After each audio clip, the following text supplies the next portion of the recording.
Do our ancestors hold some of the answers for how we can become healthier and happier? Can this inform what we eat and how we live?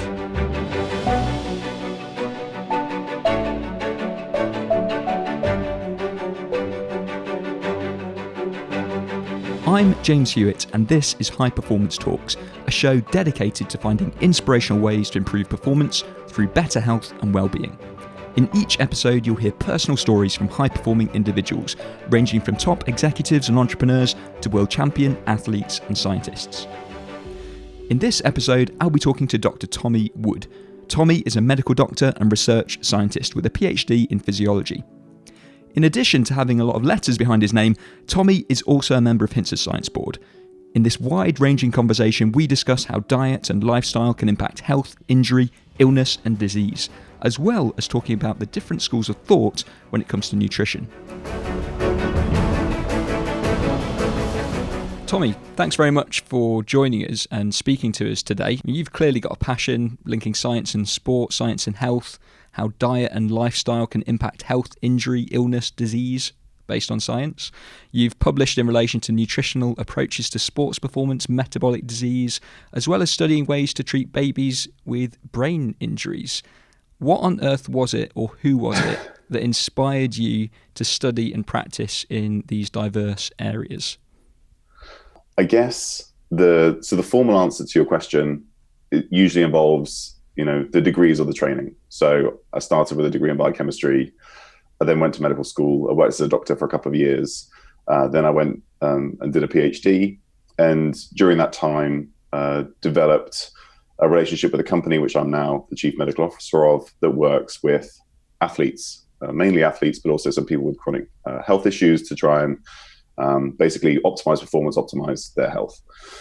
And sort of the real answer to your question basically starts with my general interest. So, if we're talking about sports and performance, then when I was about 18, so in my gap year, so in between high school, secondary school and university, I got interested in health and fitness as, 18-year-old teenage boys often do. They read Men's Health magazine and they want a six-pack, and then all the girls will flock to them and everybody will love them. That's obviously the thought process that starts the whole thing off.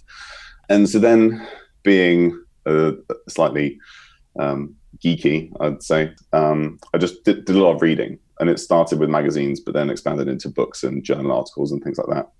And then as an undergraduate, I was doing biochemistry, and also I was rowing. I was at Cambridge, and everybody at Cambridge rows at some point. So that was the thing that I took up, and I probably did more rowing than I did studying. That's just how things worked out. But then eventually I started coaching. I mainly coached when I was at medical school. And then when you're trying to coach people, you want to be better at that, right? So I read about various training methods, various dietary methods. And then also along the side, you become somebody who people ask for advice. So I've obviously it's something I'm very interested in. So then, friends, family members, people ask you about how to, be healthier. Bits about diet, bits about training. And so that's kind of what got me into the sports side of things. And then some of the health stuff, during medical school, I guess, you're supposedly learning about health, but as a slight tangent was the fact that I met my now stepfather and my now stepbrother, the latter of whom has multiple sclerosis. And my stepfather is a chemical engineer. And what chemical engineers are very good at doing is solving problems. And I'm engaged to a chemical engineer as well. And watching them at work is really quite impressive. And one thing that they're taught to do, like I said, is solve problems. And it's not something that, it's not something you realize is really a skill until you see people who are really good at it. And that's something that they're trained to do. So we basically have this problem. The problem is multiple sclerosis in somebody who's my age. Can we figure out, how this problem arises? Can we try and solve this problem? So it involved basically reading hundreds, thousands of journal articles, trying to piece things together. And we did some presentations, some publications on that. But basically what it taught me was the importance of the environment and health, and really brought me closer to what we call now like ancestral health, paleo, that kind of stuff. And there's plenty of things that those areas do wrong, but it kind of made inherent sense to me that we as beings evolved to be here in an environment, and then when you really dramatically alter that environment, it's associated with disease.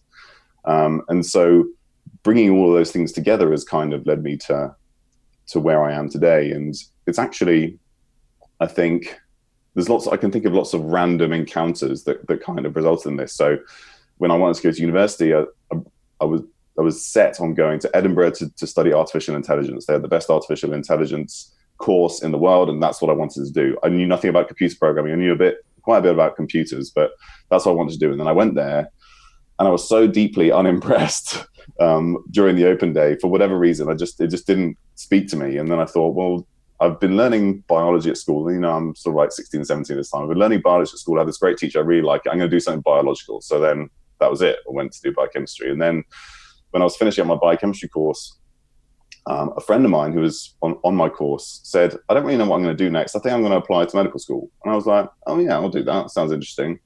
She actually trained to be a lawyer. She didn't even go to medical school, but I took her idea and ran with it, and it was great. And then I'm working in London after medical school. I'm a junior doctor.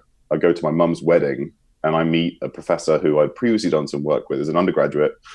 And she said, you know, I'm in Norway now, come and do a PhD. And I was like, oh yeah, that sounds interesting. I'll go and do a PhD. So then I did that. And then I'm doing my PhD, and I listened to a podcast, and I hear Chris, who's the founder of the company that I now work with, Nourish, Balance, Thrive. And I basically called him up. I was like, you sound like an interesting guy, you know, let's talk. And then I think I badgered him daily with emails about stuff that I found interesting, lots of scientific papers, stuff that would help athletes, you know, perform better, people be healthier. And that essentially led to the connection and the work that I'm doing now. So I think being open to always a new idea and something that sounds interesting. But then I guess there's no real way to sort of plot this out. So it just comes from doing things that interest you, right? And that reminds me of the quote, which I think Confucius said, which is that if you choose a job you love, you'll never have to work.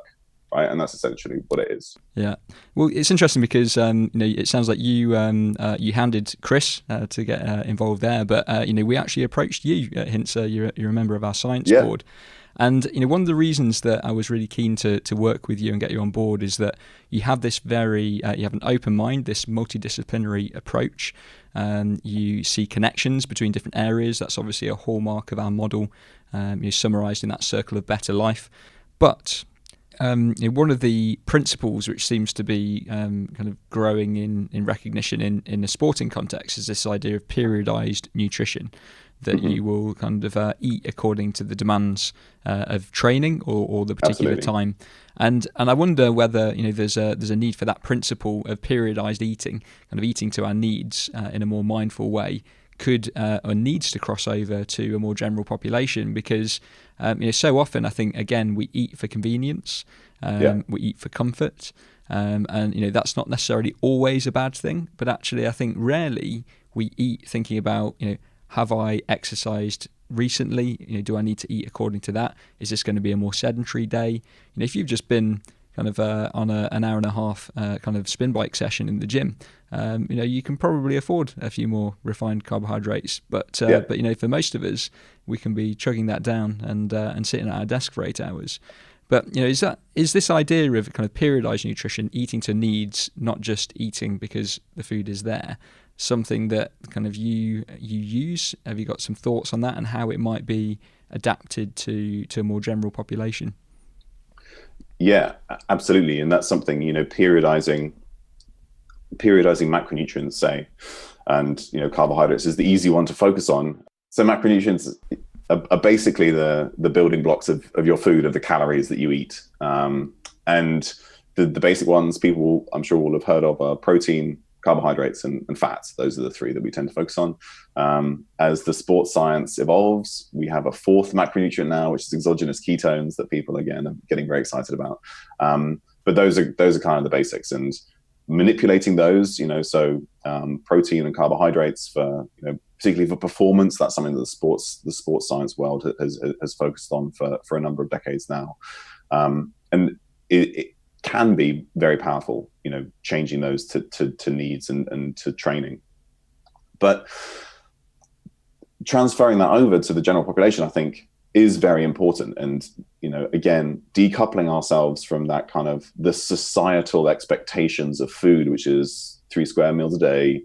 You need carbohydrates with every meal, or, any kind of system that says that, oh, you should be having this at this time, automatically doesn't make sense to me, because, I have no idea what you've done that day, what you're exposed to, what you might need on an individual basis. I mean, we have some rough ideas of things that we can standardize across groups, but it's never going to be that thing. As soon as you're tying food to something else, you've automatically removed the checks and balances that might be in place otherwise. And this brings me to the idea in terms of weight loss. So people always want to focus on weight loss because that's obviously, weight gain is an issue that we generally have in our population. And the brain, the hypothalamus particularly, but other parts of the brain too, is really good at determining energy balance. So it's really good at knowing what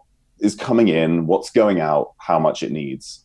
The problem is, as soon as you put that poor reptilian brain into the modern environment, it loses all of its normal cues that it would normally use to try and figure out the amount of food that's coming in and the amount of food that's required. So again, if you're exposing your brain to an environment that it understands slightly better, it should be able to do that intuitive eating by itself. So it should know, do you know what, yesterday I had a load of cake. Today, I don't need any cake, and maybe I need less total food, and overall things will balance out. And so again, my personal anecdote, I've figured out as I've sort of changed some of these parts of my environment, that will exactly happen. And it's not that I'm super strict about my diet all the time. Maybe I will have large meals for a couple of days for whatever reason. And then the next 2 or 3 days, I'm just not hungry. I just don't eat as much, and I just eat as much as my body tells me it needs. And if you're putting your body in that environment, it can regulate that itself. It's much smarter than you think it is, but you need to give it those tools. You need to give it those cues. I think that's a great point. Often when we talk about behavior change, traditionally we talk about self-control. We'd say, we've just got to be more self-controlled. But the research seems to suggest that human beings are pretty poor at self-control. And actually, even the people who've got the highest self-control seem to use it the least day to day. They seem to deploy it proactively before the temptation arises to help them make good decisions, rather than having to avoid making bad ones. So in one of the messages that has been doing the rounds in social media at one point was that, if you're eating a kind of low carbohydrate diet, and then almost that calories don't matter, that you don't need to think about them. Now, what is your view on that? Because it's a particularly polarizing debate. Is a calorie just a calorie? Do calories count? Should we just be going back to nature? So the answer to is a calorie? Yes and no. Do calories count? Absolutely. And maybe it's worth stepping back and talking about what a calorie is. So a calorie is a unit of energy, and it's officially described as the amount of energy required to heat 1 centimeter cubed or 1 milliliter of water by 1 degree. So when we're talking about calories in terms of food, we're actually talking about kilocalories. So it's 1,000 calories, because actually the amount of energy required to heat that small amount of water by 1 degree isn't very much. So we're talking much larger scales. And traditionally, it's determined in something called a bomb calorimeter, which is essentially testing that energy in that exact way. So we have a fixed amount of water. I set fire to this food. I see how much heat is released and how much it increases the temperature of the water. That's essentially how that works. We nowadays often work by some of the calculations done by a guy called Wilbur Atwater. And people may, again, we go back to the macronutrients: fat, protein, carbohydrate. Protein and carbohydrate on average are thought to have 4 calories or 4 kilocalories per gram, and fat is 9 kilocalories per gram. And if our bodies were combustion engines, with 100% efficiency conversion to heat, then a calorie would absolutely be a calorie, and we wouldn't have to have this conversation. And often people talk about the first law of thermodynamics, which is that energy cannot be created or destroyed. So then, therefore, a calorie must be a calorie. But they kind of forget that if they went back and they learned thermodynamics, that includes, or that requires, a closed system. So it's basically a closed box which can't give anything out to the environment. And obviously, the body is not one of those things. It's not a closed system. And when you're talking about the calories in food, there are actually a number of issues that arise. And that's, depending on the state of that food. So depending on whether your food is raw or cooked, or whether you've ground it up or you're eating it whole, the amount of calories that your body can extract may vary by up to 50%. So what it says on the box is not necessarily what your body sees, what your body absorbs. And that creates an issue right there. And then there's also things like the thermic effect of the food. So that's like how much energy it requires to get energy out of that food. And protein is one, specifically where it's energy intensive, we'll put it that way. It has a high thermic effect, we call it. And so the number of calories you get from you actually absorb from a gram of protein is less than you would from a gram of carbohydrate, even though the number of calories in there are technically the same. And then the next problem goes back to that, whether we're a closed system or not, which we're not. And the calorie as a calorie ignores the fact that there is a hormonal effect of food. So the different foods that you eat have a different effect on the body, how the body responds, the hormones released. And the simplest way to think about it is, if I take a food, so let's take beans. So if I take beans and I have whole beans like I would out of a tin, or I've soaked them and cooked them, or I take those same beans and I smush them up into kind of a puree, I kind of completely break it down. If I eat those beans, the amount of blood glucose or the amount that my blood glucose goes up and the amount that my insulin goes up, which is our sort of strongest short-term indicator of energy availability and regulation, and telling us where energy should go in the body. If they're smushed up and ground up, and this is very well described, there'll be more blood glucose and more insulin going up, despite the fact that the calories are identical. And just by that point, by changing what's actually going on in the body, changing the physiology, a different physiological response, saying that those two foods that are exactly the same would have exactly the same effect on the body, simply cannot be true, because I can measure it. What the long-term downstream effects of that are still up for debate, but I can tell you that just with the same food, the way I process it will give me a different physiological response. So therefore, you can't say that a calorie is just a calorie, if that makes sense. However, I am I'm a calorie agnostic. So some people want to measure calories, and that's the only way that they can achieve their health and performance goals, their weight goals, and that's absolutely fine. But I've also worked with people where, by telling them to eat more food, to eat more calories, that's how they lose weight, because they've created a hormonal environment in the body that then allows them to actually end up losing that weight. So you just have to know which tool to use when, and sort of the argument about whether a calorie is a calorie is actually less important than the argument about whether we can figure out ways to then help an individual in front of us use that knowledge to get the goal that they want. If that makes sense. Yeah, it does. And I think, one of the things that I found unhelpful is where, people have sometimes created these myths around calories that it doesn't matter, and you can kind of, there's these certain kind of very popular social media personalities kind of showing their kind of 3,000 calorie lunches and eating those and displaying their six packs, saying calories don't count. And and I think I'd probably be sitting the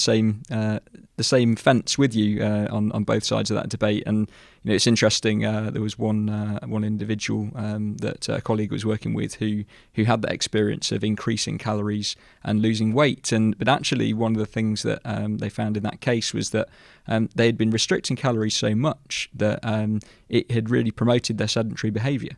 They were so tired, they were so malnourished that they just didn't want to move, they didn't really want to exercise, and actually increasing calories meant that they improved their sleep.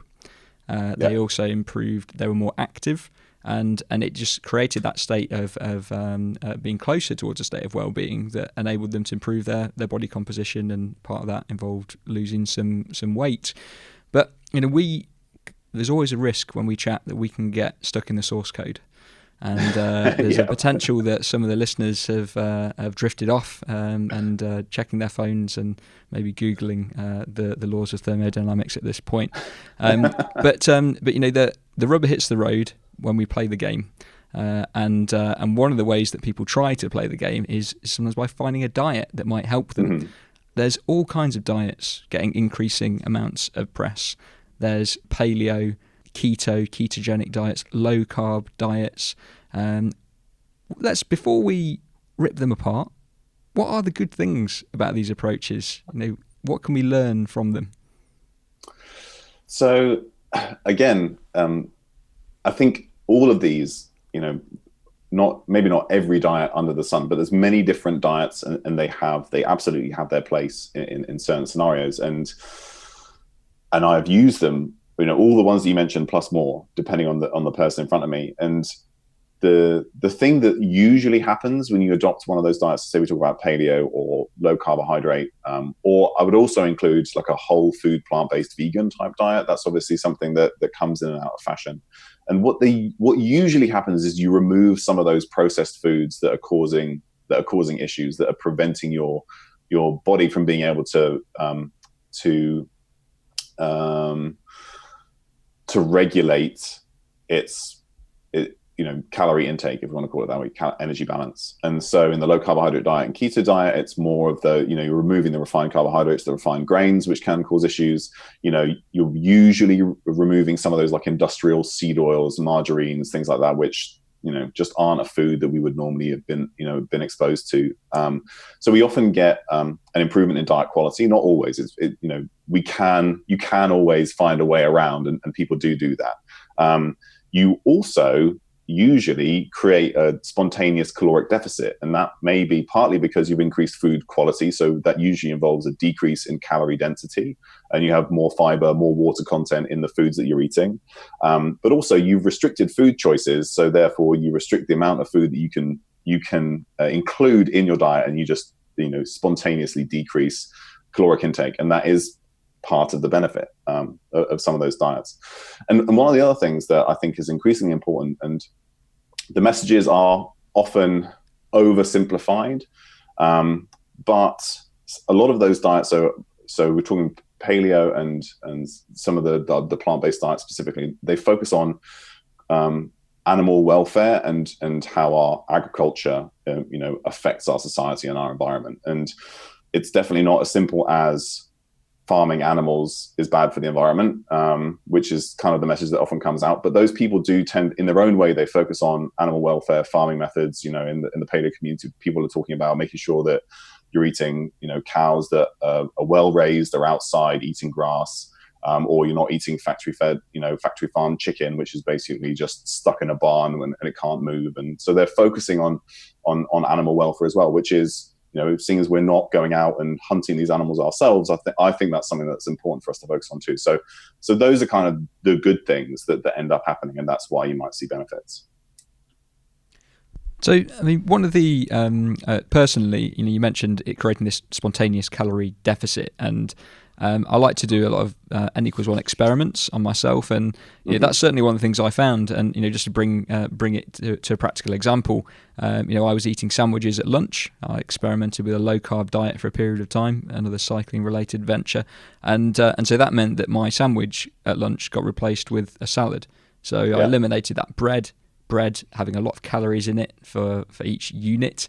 And then when I tracked it, it was clear. The calorie intake went down, and actually, but I wasn't so hungry because there was a volume there of vegetables, and certainly kind of filling my plate with kind of green leaves and multicolored vegetables. Really it helped a lot. It was a very practical way to eat. But there are obviously some really good things in these approaches, but what are the common misconceptions and perhaps even mistakes that you see people make when they think about kind of maybe starting to adopt something like a paleo diet, a keto diet, low carb, or as you mentioned, kind of a whole food vegan diet? So I guess there's two sides of that. So the misconceptions are things that so if you tell me that you're going on a ketogenic diet and, something about that raises alarm bells in me, and I'm like, oh my God, that's going to be terrible for you for various reasons. And so if we look at things like a low carb or ketogenic diet, I might assume that you need to be eating carbohydrates, because without carbohydrates, you're just going to shrivel up and die, which in some scenarios, carbohydrates are very important, but they're not always essential in everybody. So that's kind of I think that's a common misconception. Also, when you talk about a ketogenic diet, people immediately think about something called ketoacidosis, which is a problem that arises in type 1 diabetes when you don't have enough insulin on board, because type 1 diabetics, they need to inject insulin. If they don't have enough for whatever reason, then you get an increase in ketones, very high blood sugar, and it's very dangerous. It's life threatening. But that doesn't occur in a healthy person, even if they completely restrict carbohydrates. So that's kind of, I think those are common misconceptions that end up having people sort of talking past each other when they're talking about this kind of stuff. And again, if we're talking about a whole food like vegan diet, people are worried about certain vitamin intakes, which again, I think are important. But if you're clever about it, that doesn't necessarily need to be an issue. And if you're talking about like a paleo type diet, people often think that, they assume that it's a low carbohydrate diet, which it doesn't have to be. And they assume that it's basically just eating meat in a loincloth, which again, it doesn't have to be. But then when people implement them, the problem usually is that they become too dogmatic about, they have these strict rules and, this is the way we have to eat for whatever reason. And, again, any person who does well on one particular diet, I can find you one person who didn't do well on that diet and somebody else who did very well on the exact opposite approach, say.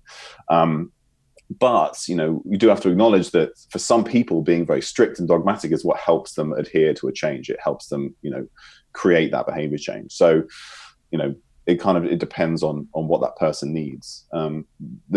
The big problem is that people assume that as soon as something fits into the parameters of the diet, it's automatically healthy. And that kind of goes back to your nuts scenario. And people who go on a low carb diet, if they're failing to lose weight, it's almost always nuts or cheese. Like it's where they've gone. And, I was talking to a practitioner the other day who was telling me about some client they've recently spoken to who they just couldn't figure out why they weren't losing weight. They think they ticked all the boxes, they'd done everything. And again, this, when on the diet, they did like a dietary diary, a food diary, and it said cashews in the afternoon.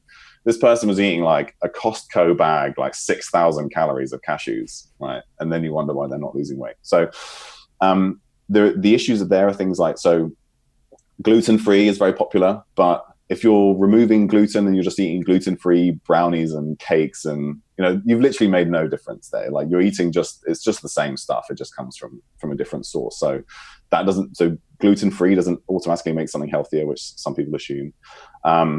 Often those diets may eliminate foods that could be beneficial to some people. So, a strict paleo diet might remove dairy, which in a number of people could be very beneficial, or certain types of that diet remove beans and things, which again could be beneficial. So I think that's a potential issue. When people go on like a ketogenic or low carb diet, I often see them assuming that as long as it doesn't have carbohydrates in it, then you're good to go. And you could drink vegetable oil to create a ketogenic diet, but I guarantee that you're not going to create good long-term health because of it. So the rule is low carbohydrate, but there are so many ways to do that incorrectly or badly, and you still have to come back to what's an actual sort of real food part of that. So when you're trying to get people to pass this stuff out and figure out the best way to do a particular approach, going back to like whatever real, it's overused now, but just like real food, like what started as, was recently an animal or a plant, or, could eat, or a grain or a bean or whatever, like, and you turned it into, a meal that still looks like its constituent parts, essentially would get you a long part of the way. And, other people would say something like, they used to say, what would your grandmother recognize? Maybe it's now like, what would your great grandmother recognize as food? Like, would she think that this is something that you could actually eat? Would she know where this food came from? And this reminds me of this great story that I heard about Salim Yusuf, who ran the Pure Study. I don't know so the Pure Study was probably the largest epidemiological study of diet and health to date. And there's big problems in epidemiological studies of food, because it's very difficult to figure out what somebody's actually eating. And if you then infer from what they were eating, which is difficult to figure out, you then infer like long-term health and disease. You made a lot of assumptions that maybe don't hold true.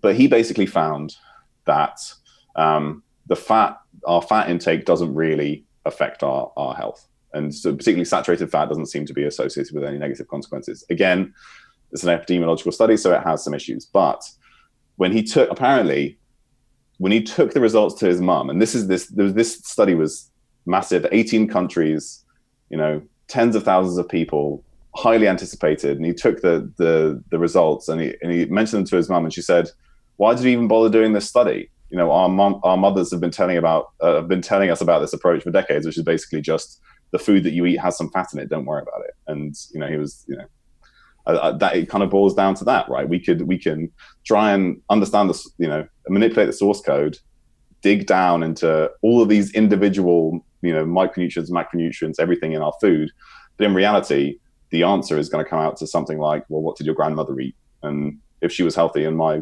grandmother's still in pretty good shape, she's in her late 80s, I'd probably do fairly well if I ate what she ate. There's a principle there, isn't there? I mean, one way I heard it summarized was that when you eat, try and minimize the number of steps between the sun and what you put in your mouth. Yeah. And if you do that, I think it's quite a helpful guiding principle. The more intervening steps there are, the more processing, and potentially the more problems. But we've taken a very scientific approach to this discussion about nutrition. But really, whoever we are, whether we're really interested in the biochemistry or not, the rubber hits the road where we translate that knowledge into action. And so for someone who's listening to this who maybe thinks, I want to improve the way I'm eating, or maybe I want to do some kind of audit on the way I'm eating now to see whether I'm on the right track or not, what would you say? So I think that's incredibly important, and particularly a lot of the people that I work with, I think a lot of the people that are listening to this podcast are going to be the kind of person who has the personality that's going to, we might call it a type A personality, right? They're going to get really involved. They're very focused on work. They're very focused on changes. They want to be better, perform well. And I think the important thing in that kind of scenario is to not overthink it. And I was speaking to a colleague of mine, Brian Walsh, who's a brilliant doctor, who was actually talking about a tangent of this and saying that the thoughts that you feed yourself are probably more important than the food that you feed yourself. And I think that that's really important. So if you're kind of continuously overthinking, manipulating, this is the new diet, I need to take out this is bad for me, this is good for me, I think you're not going to see the benefits. You're never going to truly connect with that approach, whatever it is. And that goes straight back to that sort of, that thing you were just mentioning. It's almost like ignorance is bliss, right? I believe this food is going to do me good, and leave it at that, and you probably will get some benefit there. And so it's important to remember that the basics will get most of the people most of the way. So if you find yourself thinking this short-term diet, I'm going to do this diet and I'm going to lose this weight, and then that's going to be the answer, or I'm going to take these supplements and that's going to fix this problem, that's going to be the answer. That's not going to be the answer. And the answer is going to be closer to those things that we mentioned before. And, if it's as simple as eat food that minimizes the steps between you and the sun, which I think is a great way to put it, that's perfect. And, then somebody might get into the argument of, well, technically cooking is processing your food. And yes, you can definitely, we'll acknowledge that fact. But when we're talking about processed food, hopefully you sort of understand, it's not that the fact that you cooked your steak, it's the fact that, the cheesecake has come from all over the world, and all these different techniques and manipulations have been required to get it into the form that's going into your mouth. So just minimizing that kind of stuff is definitely going to be the best starting place. And then you may not even need to worry about the other things. We've talked about macronutrients. You may not need to worry about it. You may not need to worry about calorie intake. All of that stuff could happen on its own. And I like to put something in a position where that does happen on its own, and then you don't have to worry about it, because the worry is going to prevent some of the benefits from happening. The next step is just being mindful of how the food makes you feel, right? So whatever you've done, whatever change you've implemented, how do you feel? And we've talked many times about, in this conversation, about how our thoughts affect our health and our well-being. So if you actually take the time to eat a meal and see, well, do I feel like really sleepy and sluggish and terrible after eating that? Or, do I feel great? Do I feel energized? Am I ready? That afternoon slump that people have when they go out and grab a sandwich for lunchtime, that shouldn't necessarily happen if you're well rested, you've slept well, you've moved well. When you eat something, it shouldn't make you feel really tired and sluggish. And, just being mindful of understanding how that food affects you personally is going to help guide you in terms of figuring that stuff out. And then again, knowing what works best for you, I think is really important. So some people like a stepwise change. So I can make this small change and see how that affects me. Some people just want to rip the Band-Aid off and they want to go full bore ketogenic diet starting now, right? Fine. Whatever works best for you is absolutely, is absolutely, what you should start with. And then from there, so maybe you made some changes, and not beating yourself up about failures is really important. So, somebody, you slip up on the diet, if that's even a thing, and you eat something that's not on your list, fine, no big deal. You just keep going. You haven't, we are the habits and the patterns that we create long term. So one meal is not gonna change anything really. It's the long term habits that you produce. And then often, if somebody's, particularly if they've got a health goal, it's often a weight loss goal. Personally, I think most people should throw away the scale. Weight doesn't really tell you very much about health. I would much rather, how do you feel? You look, so I can lose and gain large amounts of body fat or muscle, and I could weigh the same, right? It doesn't necessarily mean, and it becomes something that people really focus on. They weigh themselves every day, and then they're worried because it's gone up or down by a little bit. And there are always going to be scenarios where that's important. But in general, I would much rather focus on how you feel, how you look, rather than how much you weigh. And then hopefully, if you sort of, depending on where you are on that kind of spectrum, which of those little tidbits are maybe useful, if you implement those, hopefully that will be beneficial. I think those are really great tips and very practical. So, well, I just want to thank you again for your time, Tommy. That was a really interesting conversation, and I hope you have a good Ancestral day. I'm sure you're going now to go and kind of move some rocks or something. But thanks again. Thank you. You've been listening to High Performance Talks, brought to you by Hintsa Performance, the leading provider of human high performance coaching and digital wellbeing services. Thanks to today's guest, Dr. Tommy Wood. You can find all the episodes of High Performance Talks in Hintsa's newsroom at hintsa.com/newsroom. That's HINTSA.com/newsroom. The full version of this interview is also available through our Better Life coaching service. The host of the show is me, James Hewitt. Our producer is Nora Yarnefelt. If you liked what you heard, please rate us and share this episode with your friends.